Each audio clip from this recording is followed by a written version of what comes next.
you've ever been to a Buddhist temple in Japan, you've probably noticed they have a lot of things in common, all the temples. So this is going to be a quick guide of typical features that you'll see and their meanings. So your first stop is this fountain with the dragon statue. It's a Tozuya or Temizuya. This is a place used for ritualistic purification. Typically has a dragon statue, a dragon holding a pearl. The dragon is a symbol of power, wisdom, immortality, and associated with water in East Asian cultures, unlike Western cultures typically associate the dragon with fire. In China and Asia, the dragon is a water being. I've typically seen people cleansing use the ladle to scoop water and put it in the left hand and pour over the left hand and then pour over the right hand, and then they'll pour a little water into their hand and rinse their mouth or wash their face. They don't want to put water in their mouths. Don't drink from the ladle. Germs. And it's just bad manners. So this should be your first stop entering a Buddhist temple to ritualistically cleanse yourself before going into the larger complex. The next thing you'll see is an incense burner. Incense is used as an offering to the Buddha. The smoke, it carries wishes and prayers into the heavens, as well as symbolizes the transience of life. And burning incense is a reminder to the individual to burn away the negative qualities in yourself. These toro are lanterns. They represent the 5 features of Buddhist cosmology. You'll often see them on the pathway to the Hall of Buddha. So the top 2 sections represent air and spirit. There's usually some sort of feature at the very top, and then there's a roof over the light box, the thing that holds the flame. The thing that holds the flame represents fire, of course. The post represents water as it flows down to the ground. The bottom sections, these ones are just plain. They go into the ground, represent earth. Sometimes you'll have legs that again represents the earth part. These are the guardians as you enter the temple. You'll often walk into a gate that has these nyo on the left on either side. These nyo are the traditional guardians of a Buddhist temple, very, very Indian looking. And the picture on the right you see is a komoinu. So these are the lion dogs that are a very prominent feature in China as well as Japan. They have come to be associated with Buddhist temples, but they're not really Buddhist in origin. Often you'll see a bell or a gong. When the bell is struck, it reminds the person of the Buddha. So as you hear the bell and you're in the temple, know that it's to help people as they meditate. And also in the Hall of Buddha, you'll see often a rope or a gong. You pull the rope to strike the bell. There's a stick you can strike the gong, and people will often do that at the beginning of prayer. And it helps those around them again to call their mind to the Buddha and to meditation. So the Zen rock garden is also used for meditation. It's a prominent feature in temples of the Zen variety. You can see this one at Ginkakuji. So it's used for meditation. The white sand represents water. They'll have structures like this mound here is a symbolic representation of Mount Fuji.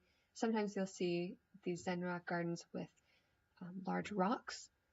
They represent islands, and the sand around represents the water, and these help in meditation.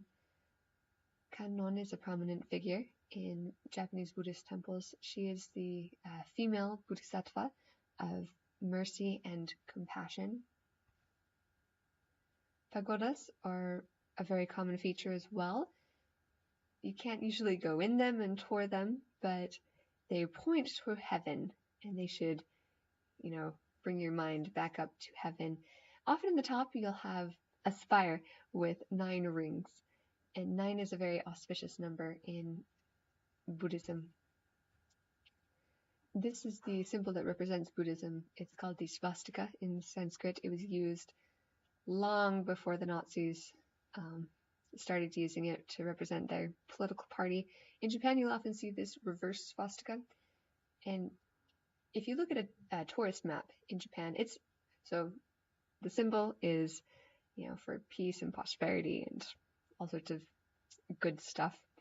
So you have to pull your mind away from Western history when you go to Buddhist temples to really appreciate the significance. Anyway, so if you look at a Japanese tour guide, tourist map, the swastika will represent Buddhist temples, and you'll often see a tori gate, the red gate, representing Shinto shrines. These are omamori. You can purchase them at the Buddhist temple, and each one has power to bring, good health, long life, good luck. Some of them are specific for your blood type. As you can see, the Hello Kitty themed ones in the center. Some of them, there are two main types. There are images. You see sort of towards the left, there's the gold image on a chain. And so that's an image that has power of a sort. And the cloth bags with a special knot, they have a Buddhist scripture within. If you open them, then the monks are going to freak out and all the power of the omamori is lost. So if you open it, just don't do it on the temple grounds.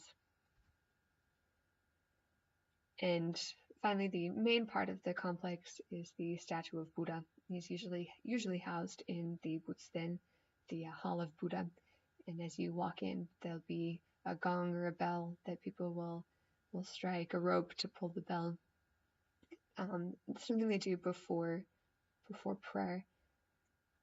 So this is the main feature. Statues are usually huge and impressive. They'll give offerings to the Buddha, like fresh fruit. You'll often see fresh mandarins, tangerines, oranges, incense burning. Sometimes they'll have candles.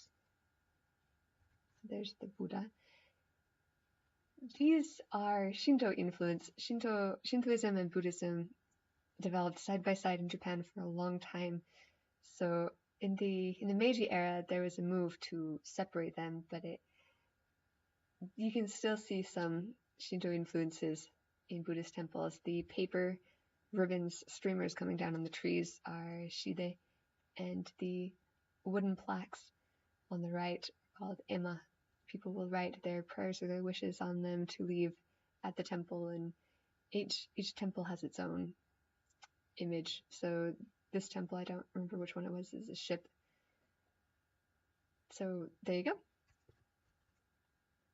Now, when you go to a Japanese Buddhist temple, you'll have a good idea of what all these things represent and be able to get more out of your experience. Thank you for watching. Feel free to comment below.